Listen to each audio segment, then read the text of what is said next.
ఇలా ఉదయాన్నే మనం మిర్చి మార్కెట్ యార్డ్లోకి వచ్చేసరికి గుంటూరులో చూడండి, ఉదయం బేరాలు ఇలా విధంగా జరుగుతాయండి ఈ విధంగా.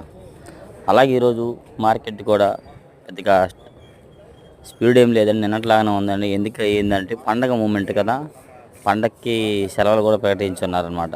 శుక్రవారం ఒక్కరోజు ఇస్తున్నారు సెలవు, శనివారం దసరా కాబట్టి శుక్రవారం సెలవు ఇస్తున్నారు. ఈరోజు మంగళవారం అక్టోబర్ 8వ తారీఖు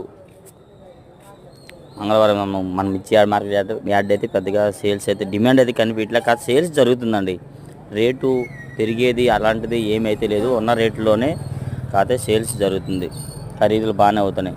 అలాగే నెక్స్ట్ ఫుల్ వీడియో పెడతానండి, ఎక్కడ ఏ క్వాలిటీ ఏంది జరిగింది అట్లా అనేది అంతా తిరిగేసరికి, ఎందుకంటే లేట్ అవుతుంది కదా మొత్తం కనుక్కొని ఎంక్వైరీ చేసేసరికి, కాబట్టి లేట్గా పెడతాం. మీకు ఏ ఒక డౌట్స్ ఉన్నా ఏమన్నా మన ఛానల్ డౌట్ చేసి కామెంట్ చేయండి, ఒక లైక్ చేయండి, సబ్స్క్రైబ్ చేయండి. ఎవరైనా కానీ మన ఛానల్ సబ్స్క్రైబ్ చేసుకొని ఒక లైక్ కూడా షేర్ చేయండి ఫ్రెండ్స్. డైలీ గుంటూరు మిర్చి అప్డేట్స్.